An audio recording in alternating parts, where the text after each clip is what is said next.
할렐루야. 5월 둘째 주일 하나님 앞에 나오신 여러분을 주의 이름으로 환영합니다. 가정의 달이라 모든 사람들이 다 가족들의 중요성을 또 생각하고 또 가정을 더 아름답게 세워나가는 그런 일들을 시작하는 그런 달입니다. 이제 둘째 주일 오늘은 마더스데이인데 각자 가정에서 또 가족들과 특별히 부모님에 대한 그런 사랑의 표현들을 여러분 충분히 하실 수 있기를 바랍니다. 자, 이제 우리 다 함께 마음을 모아서 주님 앞에 예배하며 나아가겠습니다.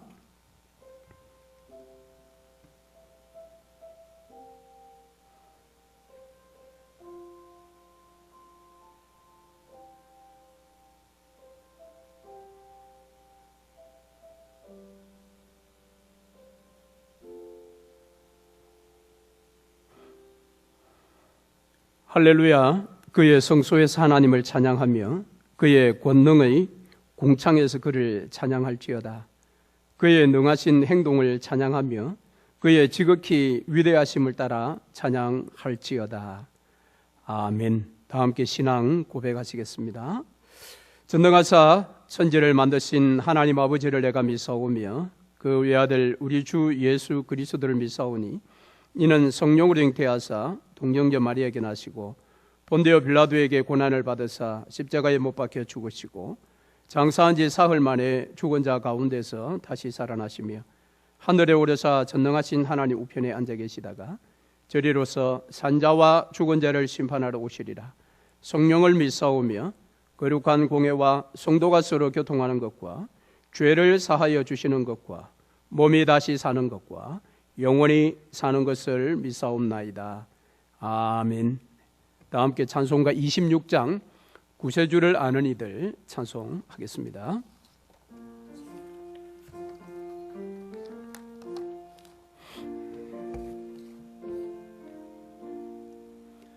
구세주를 아는 이들 찬송하고 찬송하세.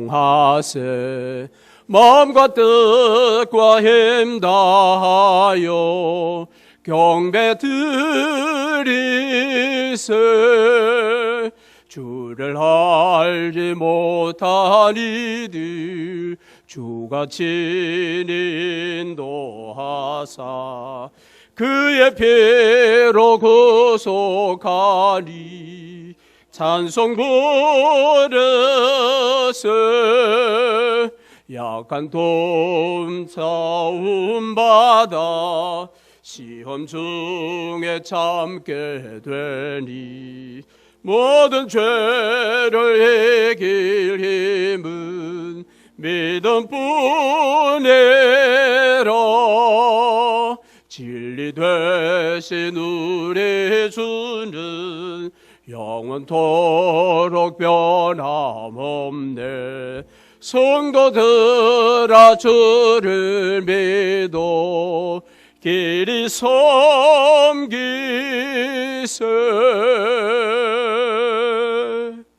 아멘. 기도하겠습니다.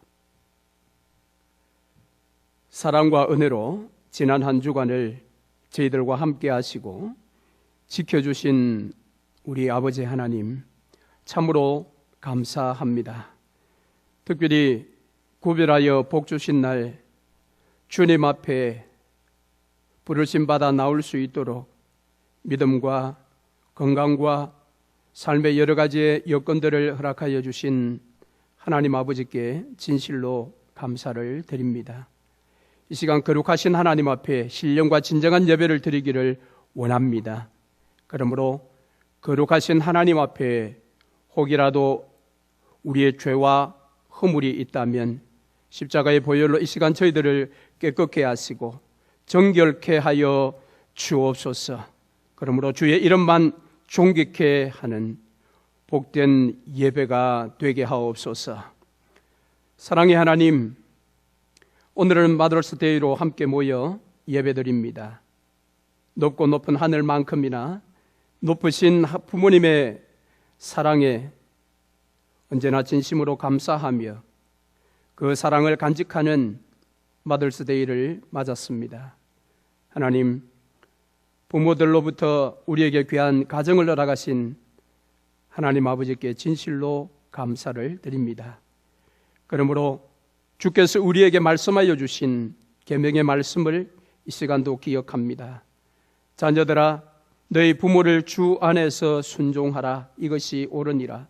내 아버지와 어머니를 공경하라. 이것이 약속 있는 첫 계명이니 이는 내가 잘되고 땅에서 장수하리라 하신 하나님의 계명의 말씀을 오늘 우리가 기억하고 이 땅에서 살아가는 동안 이 말씀에 순종하여 부모님을 주 뜻 안에서 온전히 공경하며 사랑하며 섬길 수 있도록 자비와 은총을 베풀어 주시옵소서.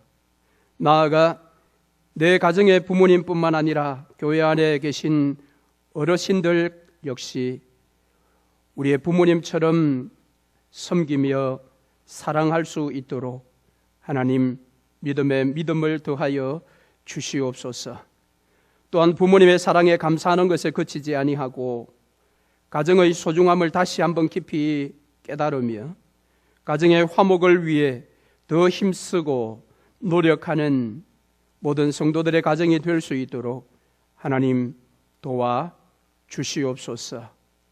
뿐만 아니라 우리의 창조주 되신 하나님 아버지를 기억하며 하늘 아버지께서 우리를 눈동자같이 지키시고 안보하여 주심을 우리가 믿기에 하늘 아버지의 뜻에 언제나 순종하며 따라가는 주의 백성들이 될 수 있도록 하나님 은총을 베풀어 주시옵소서.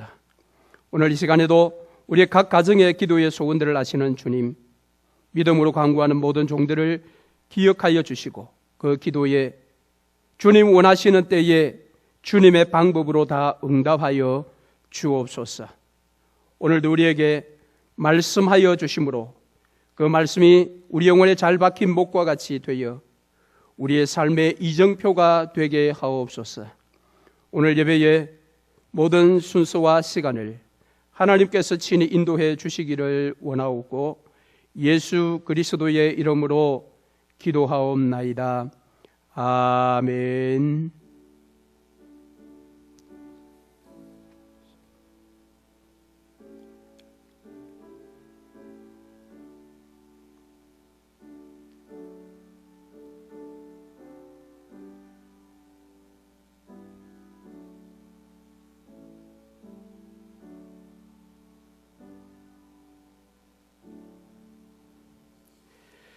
하나님 말씀 보겠습니다. 요한복음 21장입니다. 요한복음 21장 1절에서 14절 말씀까지 보겠습니다. 1절에서 14절 말씀까지요. 제가 봉독하겠습니다. 그 후에 예수께서 디베랴 호수에서 또 제자들에게 자기를 나타내셨으니 나타내신 일은 이러하니라. 시몬 베드로와 디두모라 하는 도마와 갈릴리 가나 사람 나다나엘과 세베대의 아들들과 또 다른 제자 둘이 함께 있더니 시몬 베드로가 나는 물고기 잡으러 가노라 하니 그들이 우리도 함께 가겠다 하고 나가서 배에 올랐으나 그날 밤에 아무것도 잡지 못하였더니 날이 새어 갈 때에 예수께서 바닷가에 서셨으나 제자들이 예수이신 줄 알지 못하는지라. 예수께서 이르시되 얘들아 너희에게 고기가 있느냐? 대답하되 없나이다. 이르시되 그물을 배 오른편에 던지라. 그리하면 잡으리라 하시니 이에 던졌더니 물고기가 많아 그물을 들 수 없더라.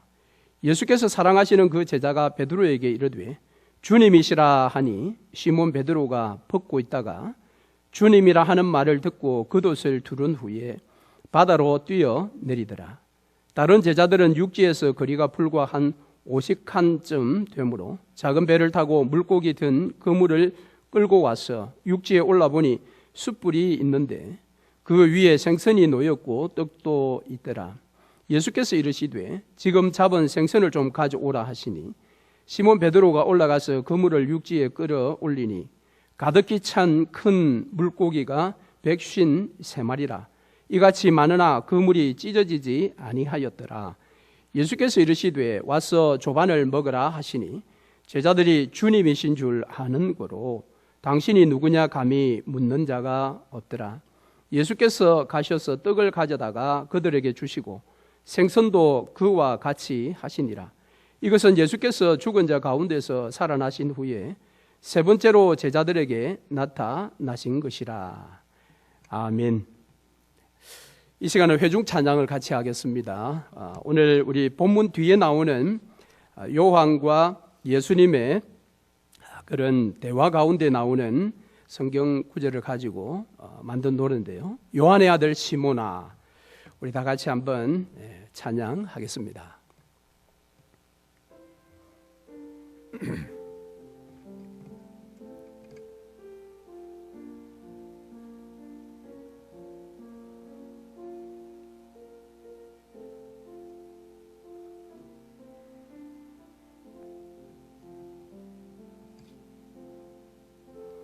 요한의 아들 시몬아,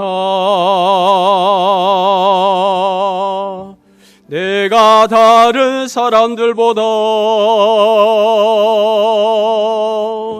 나를 더 사랑하느냐 하고 주님이 물으셨네.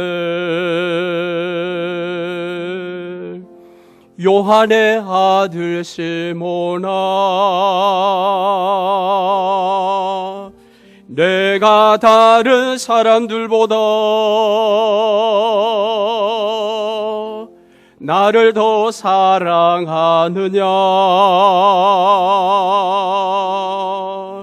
하고 주님이 물으셨네. 그때 나는 주께 대답했네. 내가 주를 사랑하는지 주님께서 아십니다. 주님께서 내 마음 아시리. 요한의 아들 시몬아, 내가 다른 사람들보다 나를 더 사랑하느냐 하고 주님이 물으셨네. 내게 오는 많은 양떼, 내게 오는 많은 양떼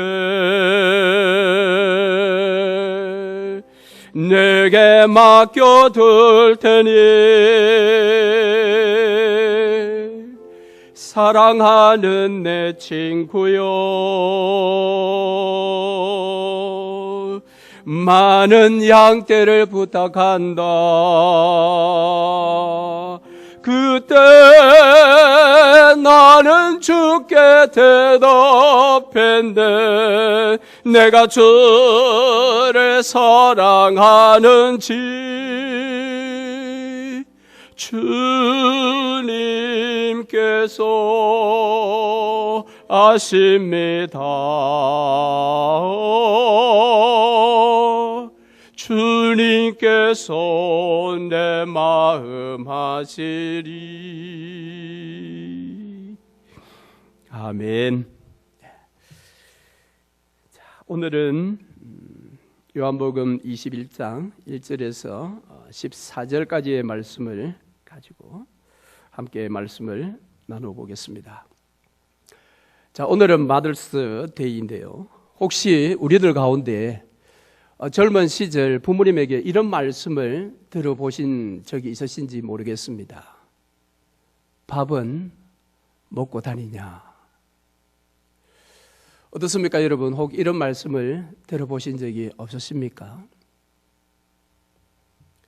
그런데 이 말의 그 의도나 뉘앙스는 어떤 것인지 여러분 아시지요? 부모의 눈에 볼 때에 그 자식이 도대체 뭘 하는지 모르지만은 열심히 어디를 이렇게 돌아다니는 그런 어떤 모습을 보고 밥은 먹고 다니냐 이렇게 묻는 것입니다. 물론 그것은 어떤 책망이라기보다는 부모로서의 그런 어떤 애가 타는 마음, 그런 마음으로 표현한 것입니다.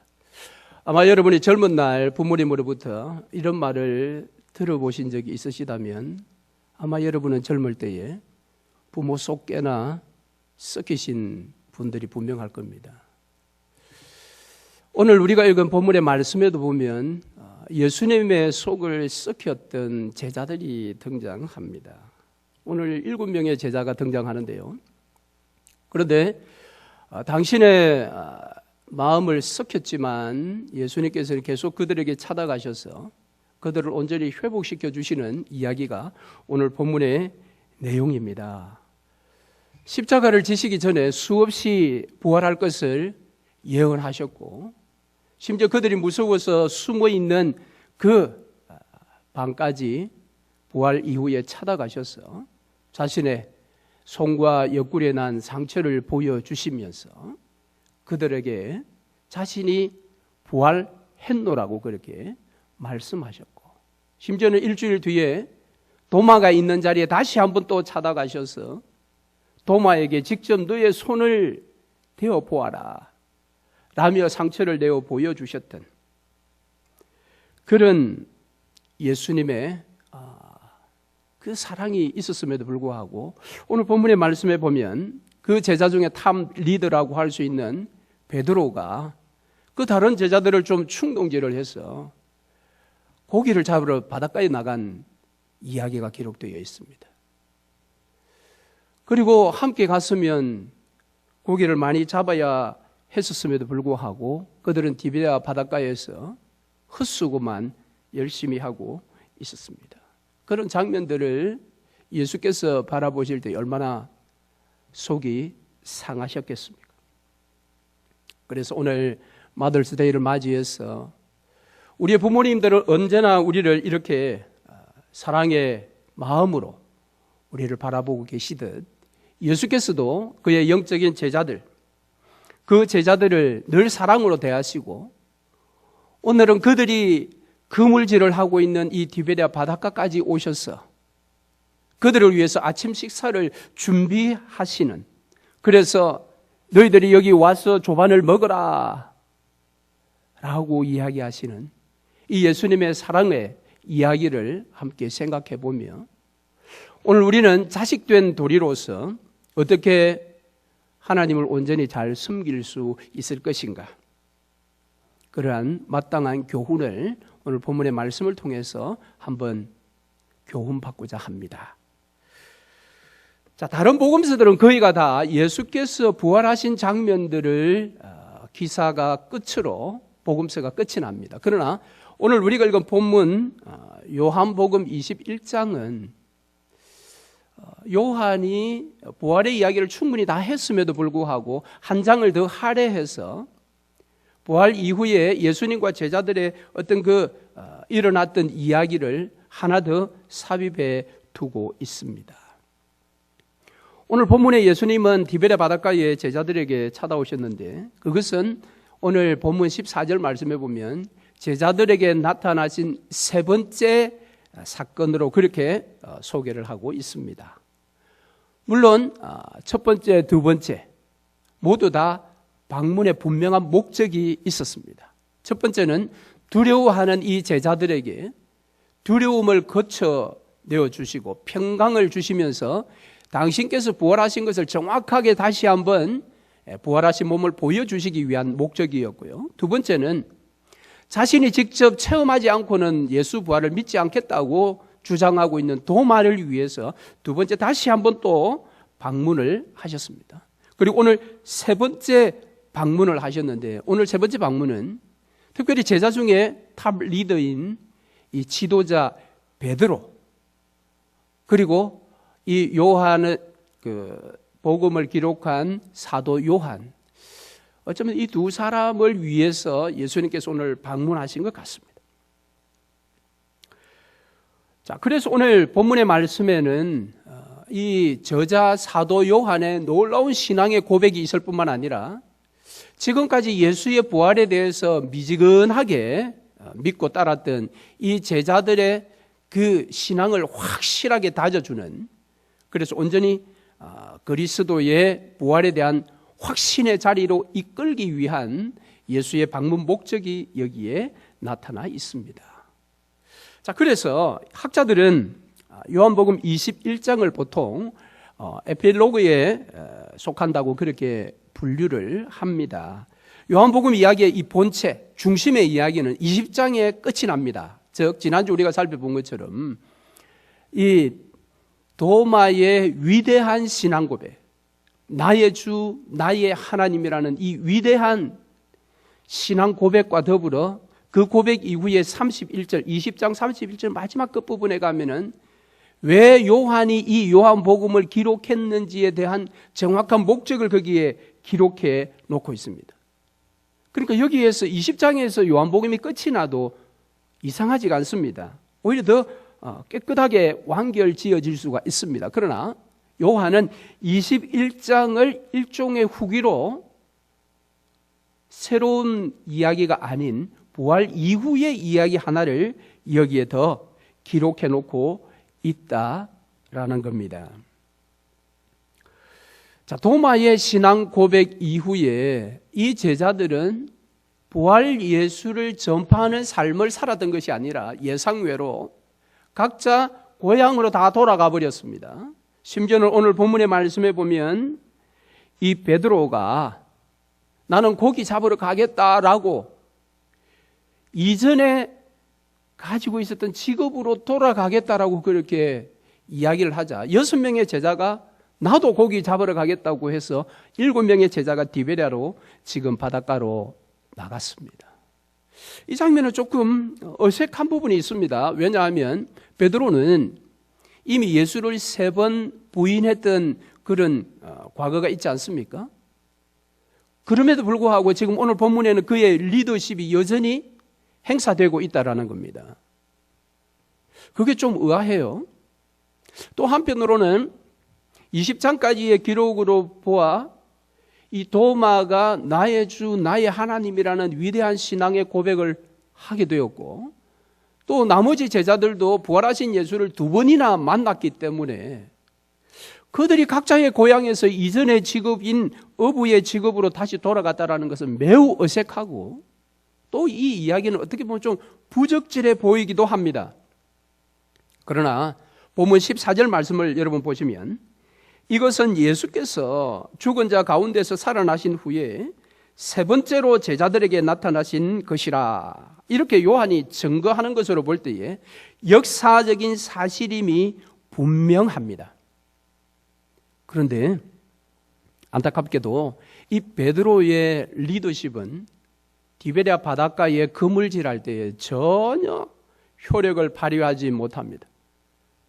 밤새 그물질을 했지만 고기 하나를 낚지를 못했습니다. 밤새 완전 허탕질을 한 것입니다.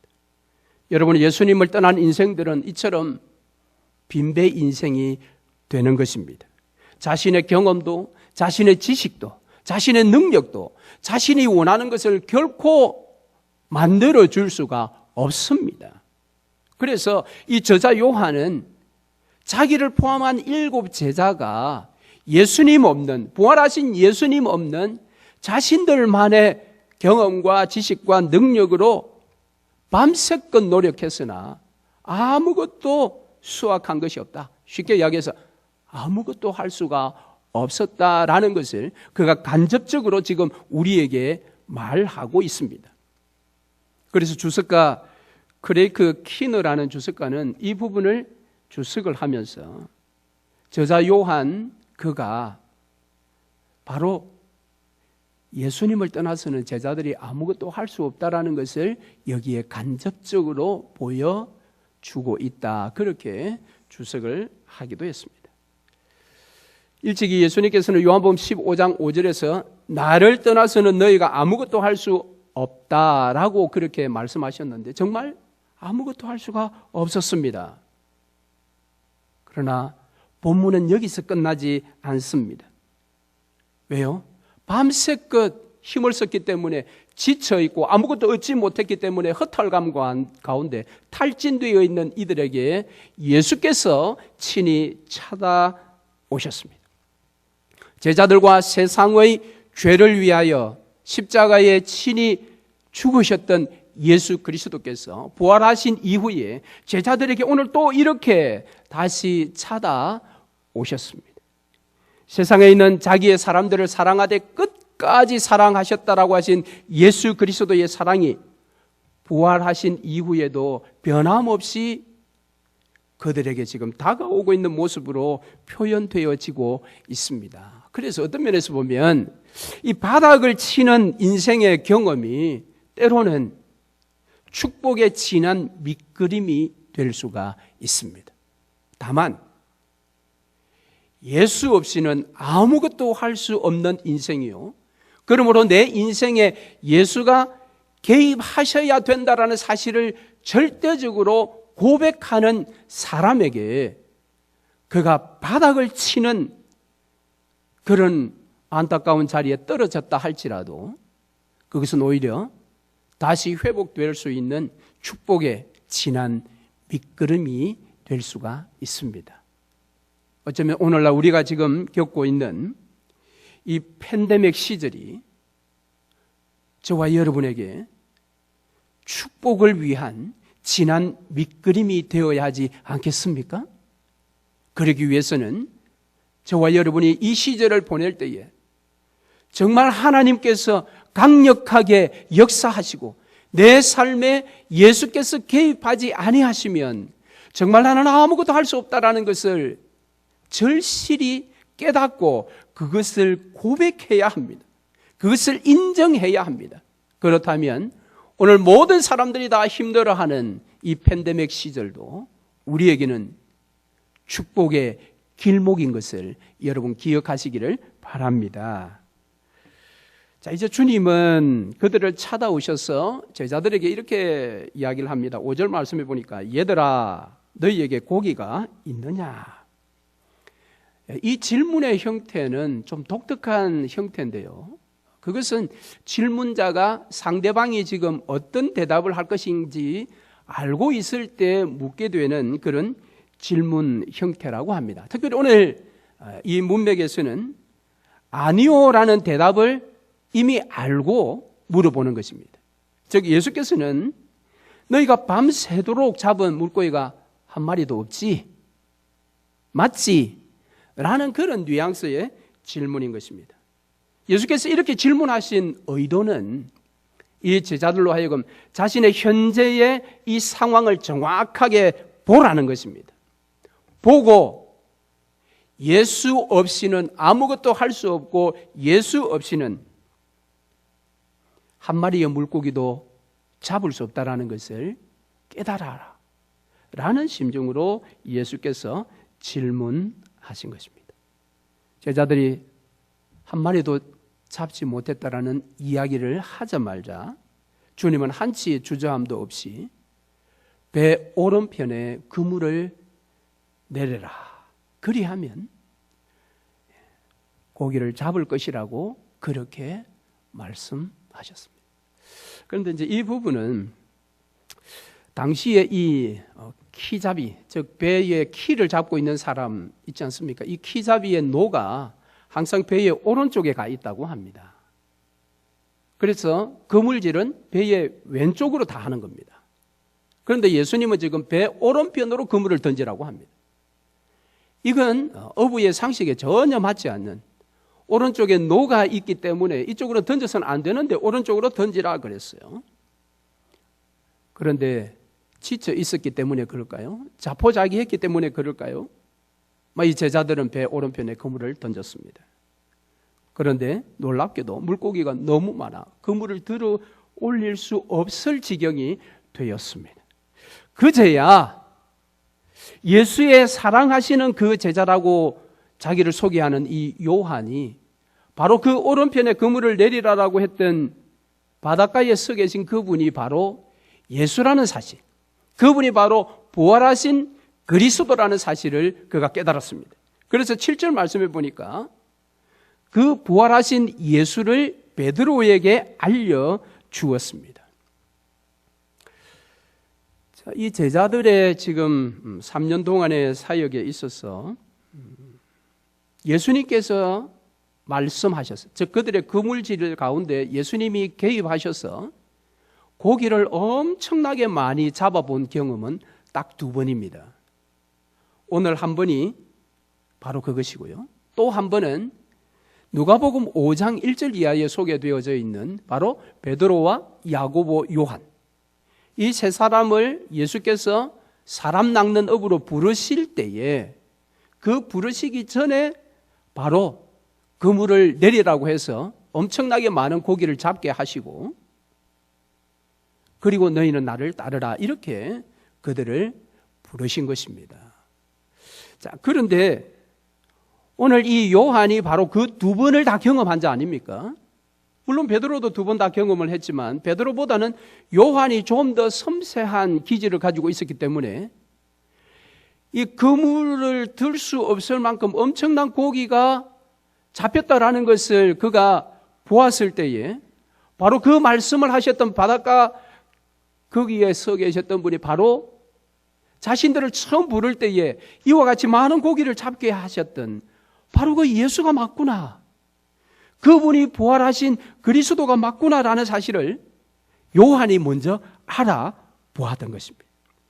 그래서 요한으로부터 바로 바닷가에 서 계신 저분이 부활하신 주님이시다라는 소식을 베드로가 듣고 작업하기 위해서 벗었던 이 겉옷을 다시 걸쳐 입고 바로 바다로 뛰어들어서 바닷가까지 헤엄쳐서 예수께로 다가갔습니다. 그 거리가 한 100야드 정도 된다고 하는데요. 베드로의 기질대로 성격이 급하니까 배를 이제 띄워서 계속해서 무트로 나가도 되는데 그가 먼저 자신만 바다에 몸을 던져서 헤엄쳐서 바닷가로 나갔습니다. 무트로 나갔습니다. 자, 그래서 이제 무트로 올라가 보니까 바로 예수님께서 숯불을 피우고 계셨고요. 바로 그 숯불 위에는 생선과 떡이 올라가 있었습니다. 그러니까 오늘 이 시간이 아마 아침이었던 것 같습니다. 밤새 그물질을 했고 이제 새벽녘 아침이었는데 아침 메뉴가 바로 이 생선과 떡이었습니다. 밤새 그들이 그물질을 했기 때문에 많이 힘이 빠져 있는 상황이었기 때문에 이 생선과 떡은 그들에게 있어서 굉장한 축제가 아닐 수가 없었습니다. 자, 그리고 이미 떡과 생선이 준비되어 있었지만 예수께서 베드로에게 방금 잡은 고기를 가져오라고 그렇게 또 말씀을 하셨지요. 그래서 베드로가 이제 제자들과 함께 그 그물을 무트로 끌어올려서 그 고기를 이제 가져가야 되는데 너무 많았기 때문에 베드로와 제자들이 그것을 헤아려 보았습니다. 그랬더니 153마리. 153 모나미 볼펜도 있는데요. 이 153마리, 그것도 오늘 본문에 보면 고기가 작은 고기가 아니라 큰 물고기였다라고 이야기합니다. 주님 오시는 아무것도 못했는데, 작은 물고기 하나도 잡지를 못했는데 주의 말씀에 순종했더니 물고기가 엄청 숫자적으로도 많았을 뿐만 아니라 그 모든 물고기가 다 큰 물고기였다라는 것입니다. 여러분, 주님의 말씀에 순종하면 우리 인생에 이와 같은 만선의 기적이 일어나지 않겠습니까? 여러분, 그런 믿음을 가지시면 좋겠습니다.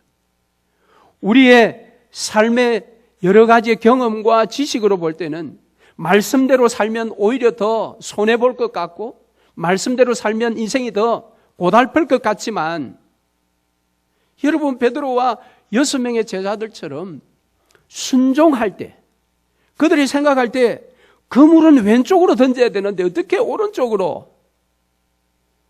그거 따지지 말고 예수께서 분명하게 우리에게 들려주시는 음성이 있다면 그 음성에 순종할 때에 이와 같은 놀라운 기적이 일어나는 것입니다.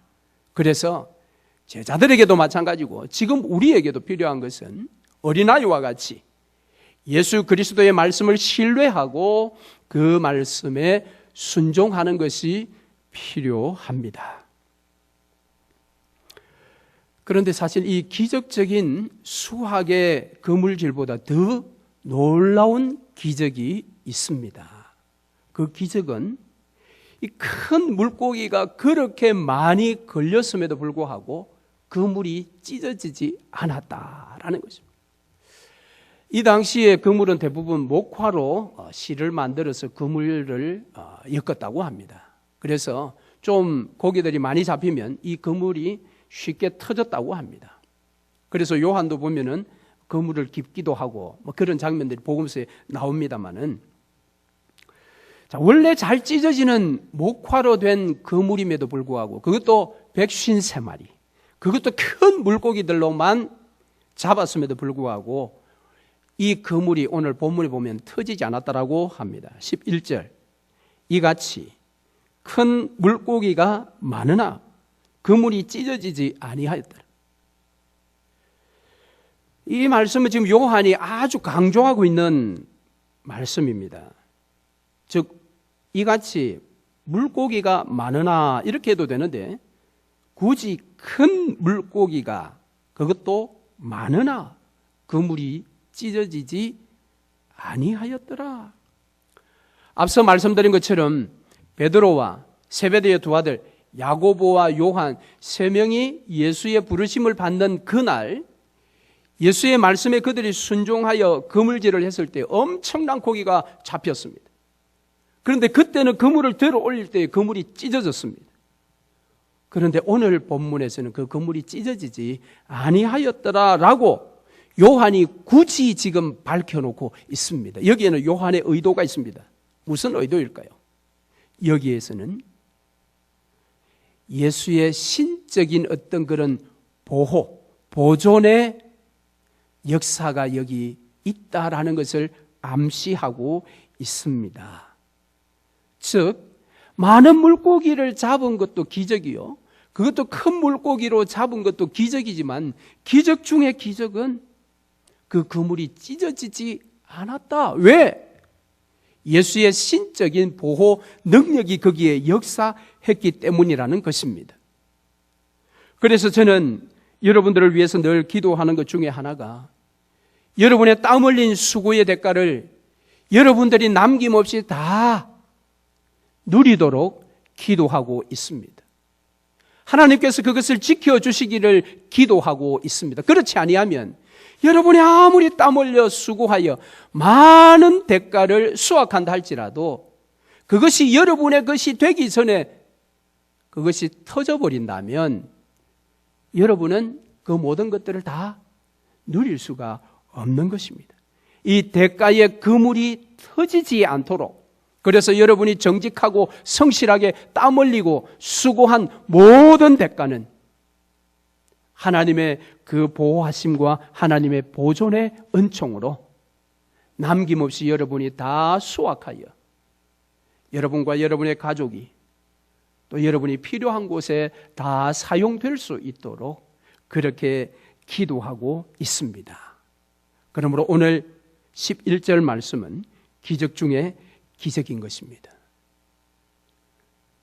이 일들을 오늘날 우리에게는 성령 하나님께서 하고 계십니다. 요한복음 14장 16절 이하의 말씀을 보니까 내가 아버지께 구하겠으니 그가 또 다른 보혜사를 너희에게 주사 영원토록 너희와 함께 있게 하리니 그는 진리의 영이라 세상은 능히 그를 받지 못하나니 이는 그를 보지도 못하고 알지도 못함이라. 그러나 너희는 그를 아나니 그는 너희와 함께 거하시며 또 너희 속에 계시겠습니다. 내가 너희를 고아와 같이 버려두지 아니하고 그랬습니다. 성령 하나님께서 여러분의 모든 삶에 함께 하십니다. 그러므로 여러분들이 땀 흘린 수고의 모든 대가들을 지켜주실 뿐만 아니라 저와 여러분의 가정도 우리의 자녀들의 삶도 하나님께서는 지켜주십니다. 과거에도 지켜주셨고 오늘도 지켜주시고 내일도 지켜주시고 우리의 이 땅에서의 생을 마감하는 그날까지 우리를 눈동자같이 지켜주실 것입니다. 그러므로 오늘도 주님을 신뢰하고 내일도 우리를 지켜주실 것을 믿을 때에 우리의 남은 인생을 주님 앞에 의탁할 수 있을 것입니다.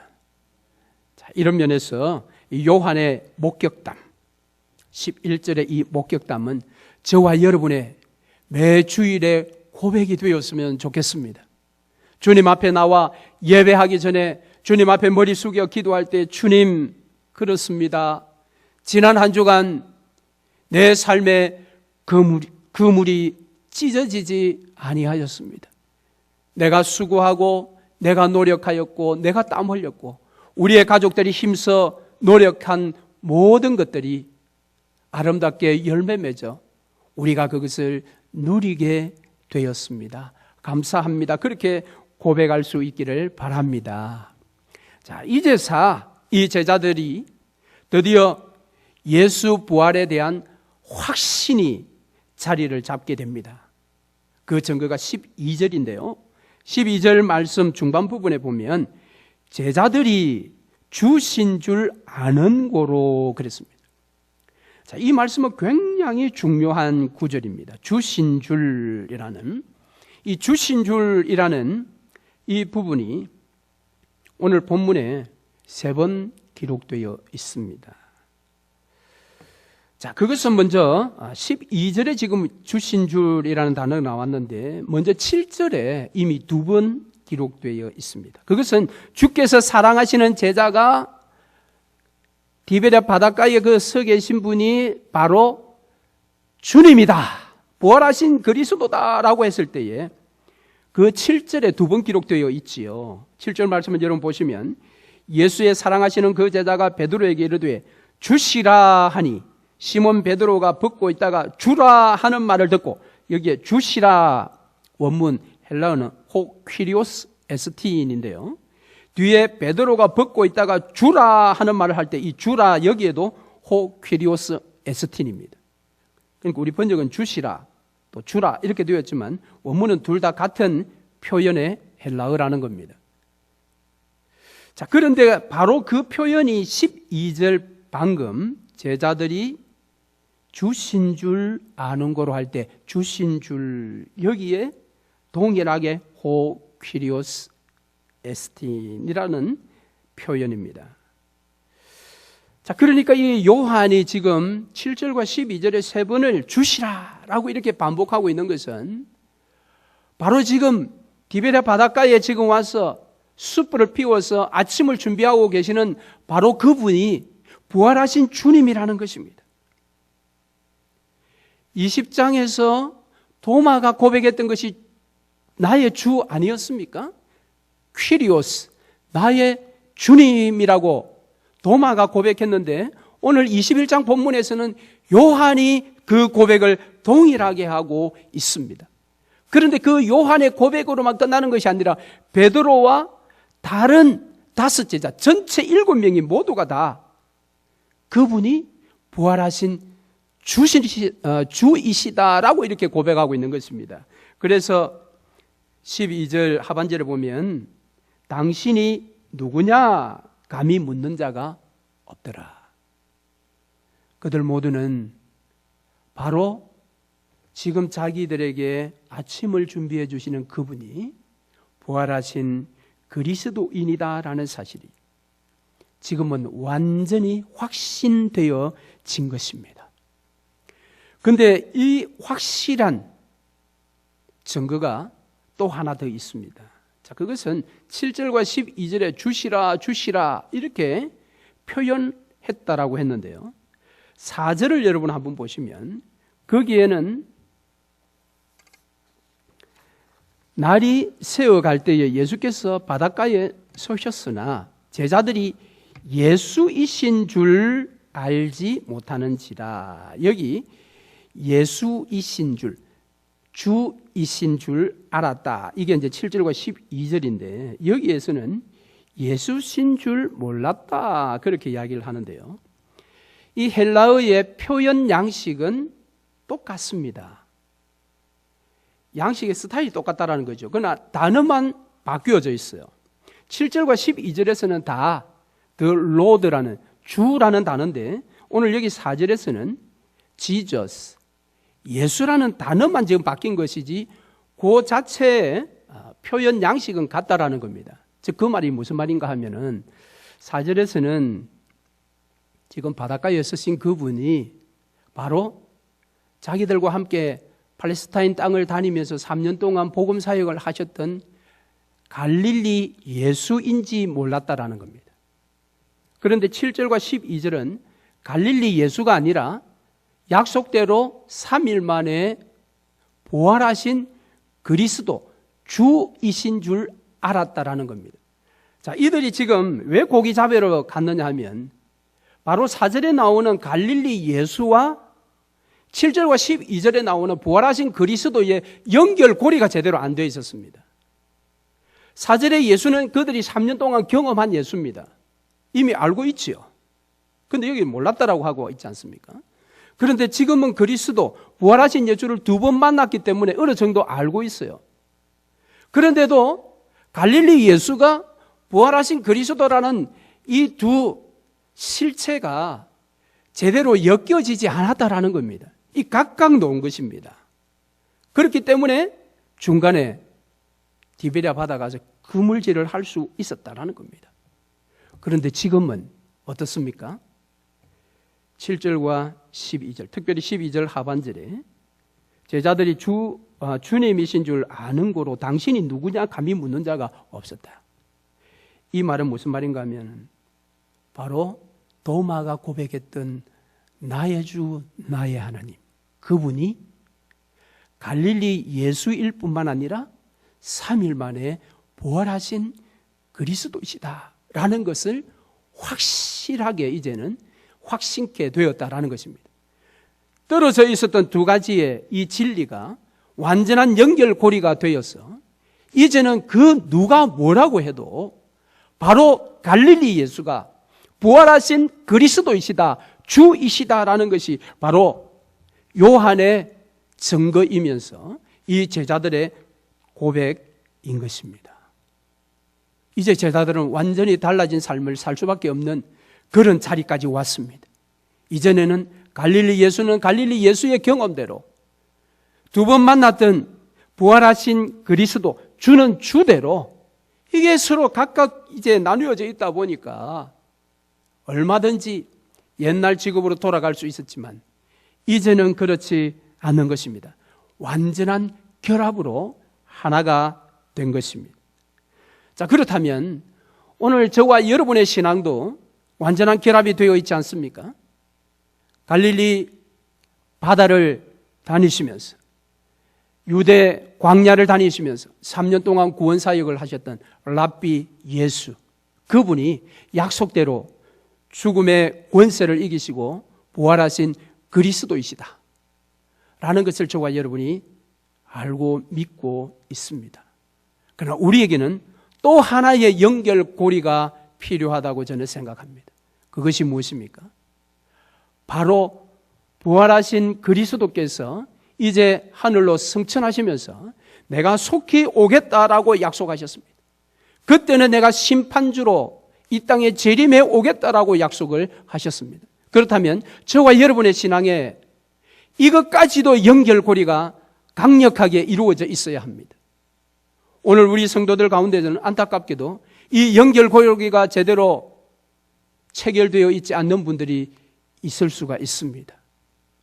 그것은 예수가 다시 이 땅에 다시 속히 오시겠다고 하셨음에도 불구하고 예수가 이 땅에 오실 날을 준비하지 않은 채 미련한 다섯 처녀같이 기름 등불 준비하지 아니하고 오늘 이 시대를 살아가는 그리스도인들이 있다면 그들은 오늘 이 말씀의 교훈을 기억하고 이제 심판주로 이 땅에 재림이 오실 예수 그리스도에 대한 확신을 가지고 심판주에 대한 연결고리가 확실하게 완결되어야 할 것입니다.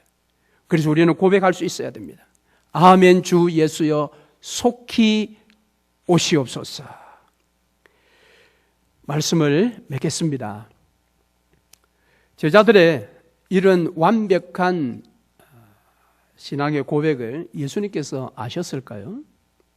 부활의 주께서 이제 이 제자들에게 아침 식사의 자리로 초대하십니다. 12절 말씀에 와서 조반을 먹어라. 자, 오늘 이 특별한 지금 아침의 메뉴는 떡과 생선입니다. 자, 이 떡과 생선이 주 메뉴라고 생각하면 우리는 얼른 오병이어를 기억합니다. 자, 그런데 재미있는 것은 이 오병이어가 일어났던 장소가 디베랴 바닷가입니다. 그 디베랴 바닷가에 있는 들판 광야였습니다. 그런데 오늘 본문에 이 떡과 생선이 등장하는 장소도 디베랴 바닷가입니다. 사실 이 복음서에서 디베랴라는 이 말이 복음서에 사용된 것은 두 가지 사건뿐이라고 합니다. 그것은 오병이어의 사건과 그리고 오늘 본문에 나오는 부활하신 예수께서 제자들에게 찾아오신 이 사건입니다. 이 디베랴 바다는 원래 게네사렛이라는 그런 또 이름을 가지고 있는데요. 디베랴라는 이름의 표시는 로마식 표기라고 합니다. 그런데 이 로마식 표기 디베랴가 딱 성경에 두 군데만 이름이 나타나는데 두 번 바로 떡과 생선의 조합인 오병이어와 떡과 생선의 조합인 바로 오늘 본문의 현장입니다. 자, 그렇다면 오늘 본문에 예수께서 숯불을 피우고 거기에 떡과 생선을 준비하여 탈진한 제자들에게 지금 건네는 이 장면은 오병이어적 아침 식사라는 겁니다. 풍성한 식사라는 겁니다. 그들이 먹고도 남을 만큼 만족할 만한 식사의 자리라는 것입니다.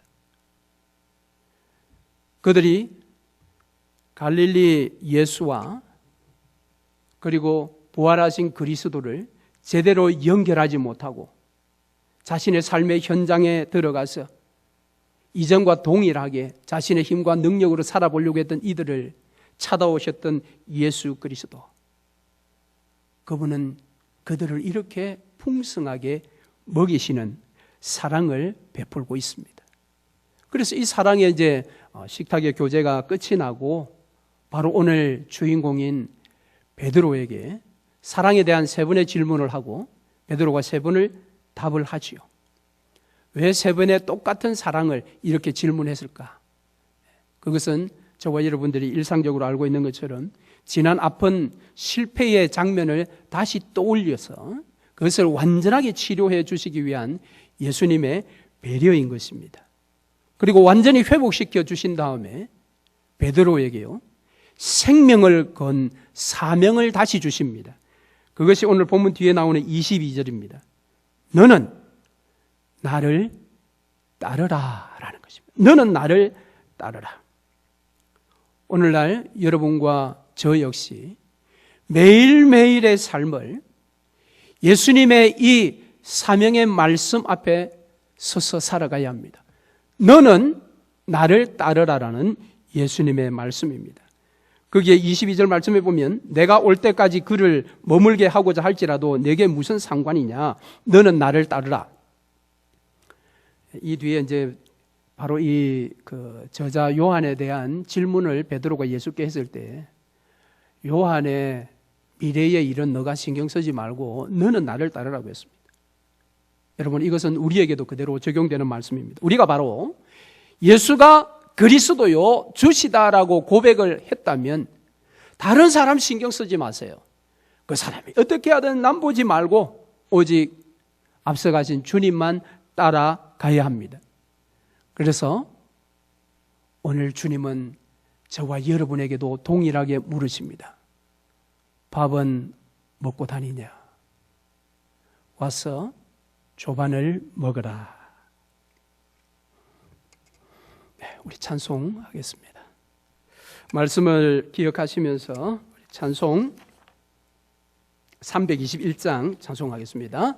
준비하신 제물 함께 드리겠습니다.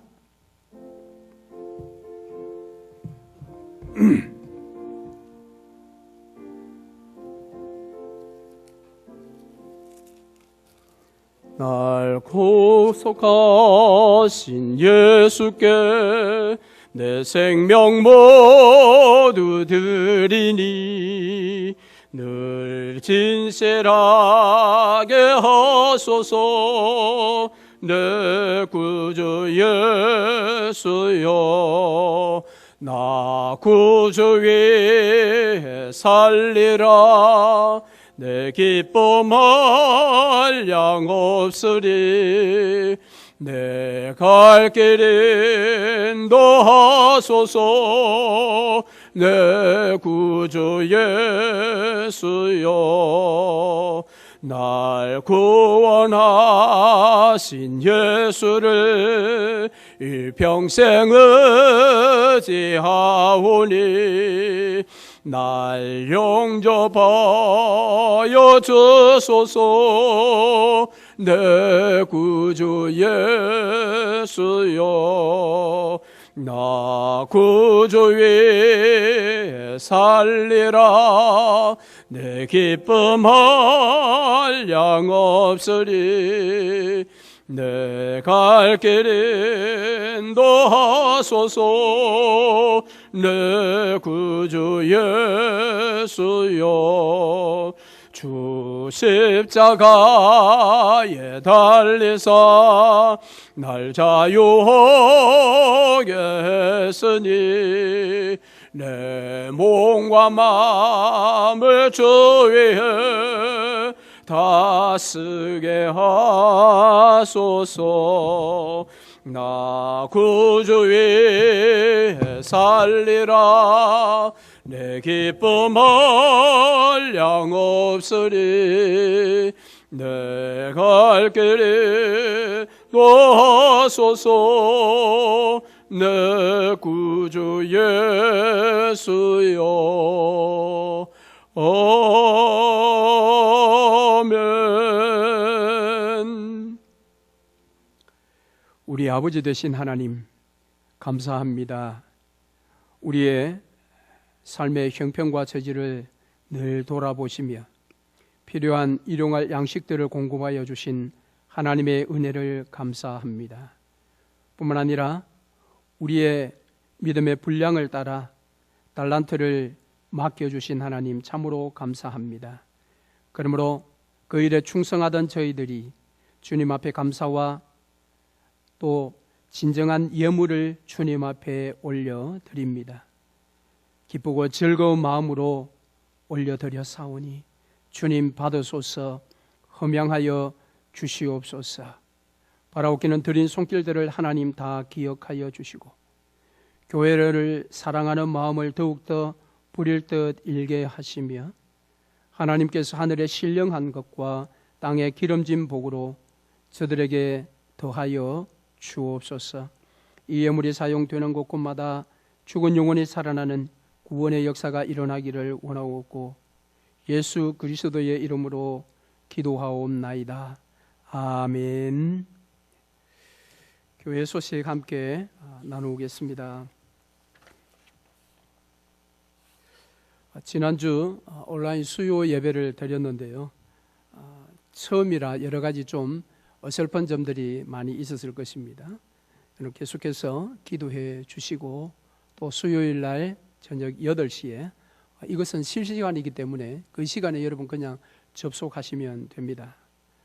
그래서 수요일에도 주의 말씀과 함께 동행하는 그런 복된 시간 되기를 바랍니다. 팬데믹 시절이 지금 장기화됨으로 인해서 여러 가지 사람들의 마음이 많이 좀 힘들어하는 것 같습니다. 여러분 좀 더 인내가 필요합니다. 인내하시고 특별히 신앙이 나태해지지 않도록 여러분 통성경을 통한 성경 읽기에 더욱더 좀 많은 관심을 가지시고 집중하실 수 있기를 바랍니다. 그리고 십자가 은혜교회도 빨리 이 사태가 끝이 나서 담임 목사님을 모실 수 있도록 여러분께서 더 인내하시고 기도하시면 하나님 좋은 목회자를 반드시 보내어 주실 것이라고 믿습니다. 여러분 힘을 내시기를 바랍니다. 그리고 오늘은 이 마더스 데이인데 어머님들께 보통 우리가 감사히 이렇게 꽃도 전달하고 뭐 이렇게 했었는데요. 각자의 자녀들, 가정에서 자녀들이 다 하고 있겠죠. 여러분 올해는 자녀들로부터 또 그런 큰 사랑을 받으시기를 바랍니다. 다만 오늘 이제 축도를 하고요. 이 어머니 마음이라는 노래를 한번 불러보겠습니다. 잘 부르지 않는 노래인데요. 아마 여러분 초등학교 때 불러보고 잘 안 불러보았을 텐데 한번 불러보는 시간을 갖도록 하겠습니다. 기도하겠습니다.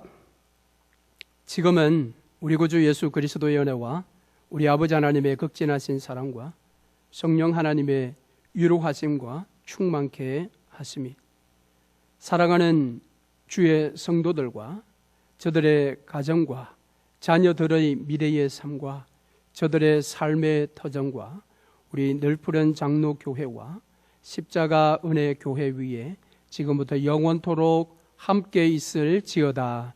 아멘.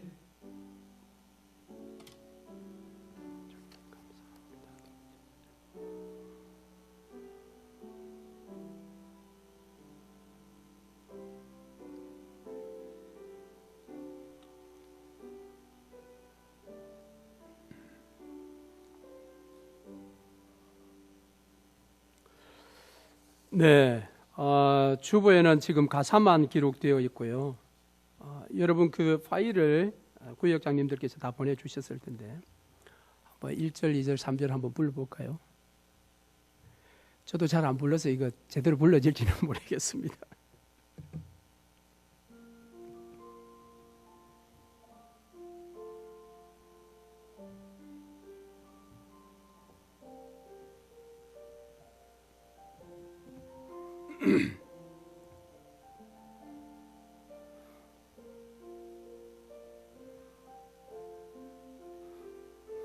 나 실제 괴로움 다 잊으시고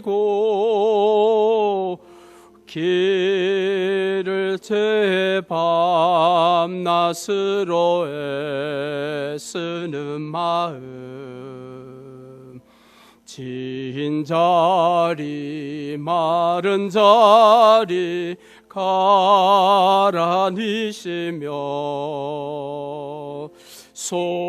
손발이 다 닳도록 고생하시네.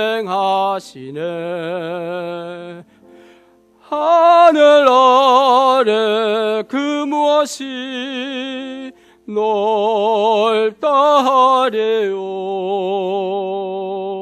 어머님의 희생은 가히 없어라. 어려서 난 꼭꼭